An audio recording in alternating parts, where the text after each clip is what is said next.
नमस्कार, मैं हूं कुमार गजेंद्र। भारत टीवी में आपका स्वागत है। हमारे एक दूसरे social media platform podcast with Kumar Gajendra में भी आपका स्वागत है, जहां आप हमें सुन सकते हैं।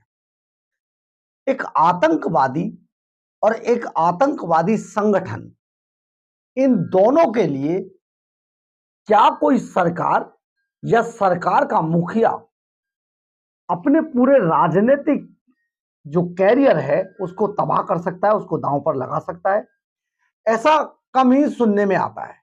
लेकिन एक शासक जिसका नाम है जस्टिन ट्रूडो, कनाडा का ये नेता है, और इसने अपने पूरे राजनीतिक कैरियर को खालिस्तानी आतंकवादियों के लिए आज दांव पर लगा दिया है।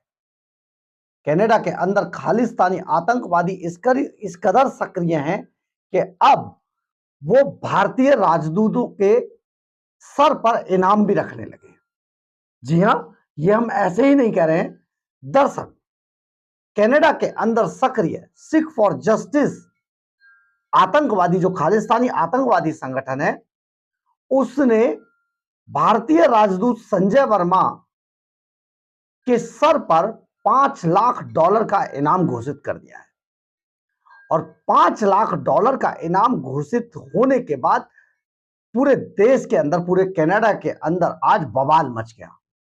इस बवाल के बीच जस्टिन ट्रूडो सरकार आज बुरी तरीके से एक भंवर में फंस गई है। अब खुद कनाडा के लोग ही जस्टिन ट्रूडो से पूछ रहे हैं कि ऐसा क्यों? क्या कोई आतंकवादियों के लिए अपने देश को, देश की साख को दांव पर लगा सकता है? अब जस्टिन ट्रूडो कुछ दिन के मेहमान रह गए हैं कनाडा के अंदर, क्योंकि अगले साल कनाडा के अंदर चुनाव है, और इस चुनाव में जनता के अंदर जो छवि खराब हुई है जस्टिन ट्रूडो की, वो बहुत ज्यादा खराब हो गई है। और इसके चलते जस्टिन ट्रूडो को हम नहीं समझते कि रिपीट किया जाएगा। दरअसल है क्या, जस्टिन ट्रूडो जिस तरीके से आतंकवादियों के साथ मिलकर सरकार चला रहे हैं वहां पर, तो आतंकवादियों की वो कठपुतली बने हुए हैं अपनी सरकार को बचाने के लिए, जिनमें अगर देखा जाए तो सिख फॉर जस्टिस का सर्वे सर्वा आतंकवादी गुरपतवंत सिंह पन्नू मुख्य कड़ी है। यही गुरपतवंत सिंह पन्नू अमेरिका की CIA का एजेंट है, और यहां पर कनाडा की सरकार के अंदर एक बड़ा बड़ा समर्थन देकर सरकार चलवा रहा है, इसलिए इस सरकार को नचा रहा है। आज जिस तरीके से कनाडा की ओर से, जस्टिन ट्रूडो की ओर से भारतीय राजदूतों पर आतंकवादी जगदीप सिंह निज्जर की हत्या के मामले को लेकर आरोप लगाए गए, भारत ने कड़ी प्रतिक्रिया दी, और कड़ी प्रतिक्रिया के चलते कनाडा से सारे उनके राजदूतों को वापस भेजने के लिए ऐलान जारी कर दिया। और ये जब ऐलान हुआ तो कनाडा सरकार हिल गई। वहां की जनता के अंदर बवाल मच गया, और जनता अब जस्टिन ट्रूडो सरकार से ही सवाल पूछने लगी है। लेकिन सबसे बड़ी बात यह है कि आखिर जस्टिन ट्रूडो की ऐसी कौन सी मजबूरी है जिसके चलते वो इन आतंकवादियों को देश के अंदर पाल रहे हैं। लेकिन आप इतना तो समझ लीजिए कि अब जो कनाडा की जो जनता है, वो जस्टिन ट्रूडो को ज्यादा दिन रहने नहीं देगी। दरअसल जस्टिन ट्रूडो अपने पिता के नक्शे कदम पर चल रहे हैं, और हरदीप सिंह निज्जर की हत्या को लेकर भारत और कनाडा एक बार फिर से कूटनीतिक विवाद में उलझ गया है।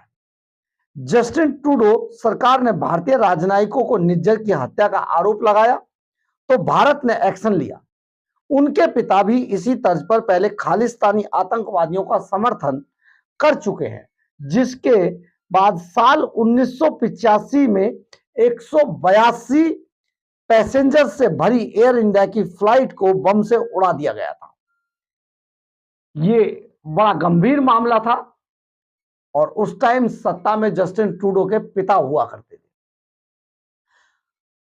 भारत के खिलाफ लगातार जहर उगलने के बाद एक कनाडाई नागरिक ने जस्टिन ट्रूडो की पोल खोल दी। किर्क लुबिवो नामक शख्स ने एक एक्स पर लिखा, कनाडा में भारत के मामलों पर यह प्रेस कॉन्फ्रेंस पिछले साल की तरह ही एक और भयानक और खतरनाक पीआर स्टंट की तरह लग रही है। यहां एक बात ध्यान देने योग्य है कि जस्टिन ट्रूडो ने एक बार फिर कहा कि भारत के राजनेता कथित तौर पर और शायद संभवत भी शामिल थे, जबकि मेलानी जॉली ने कथित तौर पर ऐसा नहीं कहा, लेकिन उनके पास अधिक निश्चित शब्दावली थी। ट्रूडो की प्रेस कॉन्फ्रेंस में सिखों और खालिस्तानियों के बीच भी अंतर नहीं किया गया, क्योंकि पुलिस ने पुष्टि की कि निशाना खालिस्तानी समुदाय के खिलाफ था, जो वैसे भी भारत और उनके राजनयिकों के खिलाफ ढेरों धमकियां देता रहा है। ये क्या बकवास है। अब कनाडा पुलिस ने इस बात को माना है। आपको यह भी जान लेना चाहिए, ट्रूडो सरकार की लीडरशिप में खूब फल फूल रहे हैं वहां खालिस्तानी आतंकी, ये वहां की पुलिस भी कह रही है। दरअसल भारत बार बार कनाडा को उसके देश में फल फूल रहे खालिस्तानी आतंकवादियों पर लगाम लगाने की नसीहत देता रहा है, लेकिन जस्टिन ट्रूडो की सरकार ने कभी इसे स्वीकार नहीं किया। अब कनाडा पुलिस ने खुद ये मान लिया कि उनके देश में खालिस्तानी समर्थक गुट एक्टिव हैं, जो भारत को तोड़ने की लगातार कोशिश कर रहे हैं। भारत सरकार द्वारा कनाडा की जस्टिन ट्रूडो सरकार पर अविश्वास व्यक्त करते हुए अपने राजदूतों को वापस बुलाने के बाद अब ट्रूडो सरकार जवाबी एक्शन का मन बना रही है और कनाडा सरकार ने विदेशी हस्तक्षेप आयोग इंटरनेशनल इंटरफेरेंस कमीशन में भारत को ले जाने का मन बनाया है। बताया जाता है कि आतंकवादी हरदीप सिंह निज्जर मामले में वो भारत पर इस आयोग में अभियोग चलाएगी और भारत भी कनाडा को करारा जवाब देने की तैयारी कर रहा है, क्योंकि ये प्रधानमंत्री नरेंद्र मोदी की सरकार है और ये किसी भी तरीके के विदेशी ऐसी बकवासों को बर्दाश्त करने वाली नहीं है। इंडिया कनाडा टेंशन में कनाडा में हाउस ऑफ कॉमर्स के सदस्य और विपक्ष के नेता जगमीत सिंह भी प्रधानमंत्री जस्टिन ट्रूडो की भाषा बोलते हुए नजर आ रहे हैं। जगमीत सिंह ने मांग की है कि भारत के प्रतिष्ठित संगठन आरएसएस पर बैन लगाया जाए। अब ट्रूडो के साथ वहां विपक्ष के नेता भी राजनीति चमकाने के चक्कर में भारत के खिलाफ जहर उगलते नजर आ रहे हैं। इसमें ये सारा जो मामला है, ये पिछले साल 18 जनवरी 2023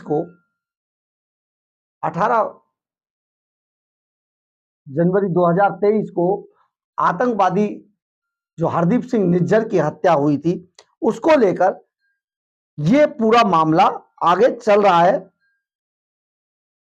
और इसमें अगर आप देखें तो कनाडा सरकार ने जिस तरीके से आरोप लगाए हैं, उन आरोपों को कनाडा सरकार ने भारत के बार बार पूछने पर भी उन सबूतों को नहीं दिया, लेकिन आरोप लगातार लगाए जाते रहे। ये मामला गरमाया तब जब सोमवार को कनाडा सरकार की तरफ से एक सम्मन भारतीय राजदूतों के लिए इशू कर दिया गया। इसके बाद भारत ने तल्ख रुख अपनाया और कनाडा के राजदूतों को बुला लिया और उन्हें देश छोड़ने के आदेश जारी कर दिए। साथ ही हमारे यहां जो भारत के राजदूत वहां हैं, उन्हें भी वापस बुला लेने का ऐलान जारी कर दिया, नोटिस जारी कर दिया और यह मामला अब बहुत ज्यादा गर्मा गया है। लेकिन सबसे बड़ी बात यह है कि कनाडा एक बार फिर से पाकिस्तान के रास्ते पर चल निकला है, लेकिन पाकिस्तान की बर्बादी से कनाडा को सबक भी लेना चाहिए। आखिर आतंकवाद और आतंकवादियों के पालने पोसने वाले अंत में पाकिस्तान की तरह बर्बाद हो जाते हैं। यही हाल आज ईरान का भी होने जा रहा है, क्योंकि ईरान आतंकवाद की नानी है और ये जो आतंकवाद ईरान की तरफ से पाले गए थे, आज ईरान अपने ही कर्मों के कारण बर्बादी के कगार पर खड़ा है। इसी तरीके से पाकिस्तान का पतन हो चुका है लगभग, और अब आप कनाडा का भी इसी तरीके से पतन देखने जा रहे हैं, क्योंकि आतंकवादी वो नासूर हैं जो धीरे धीरे करके अपनी उसी जमीन को खा जाते हैं जहां पर वो पाल पोस के अपने आप को बड़ा कर रहे होते हैं। बहरहाल कनाडा को ये दांव बहुत उल्टा पड़ने वाला है। अगर आपको हमारी खबर अच्छी लगे तो आप इसे लाइक, सब्सक्राइब और शेयर जरूर करें। कमेंट्स बॉक्स में अपनी राय जरूर लिखें, इससे हमें बहुत बहुत बहुत ऊर्जा मिलती है। जय हिंद, जय भारत।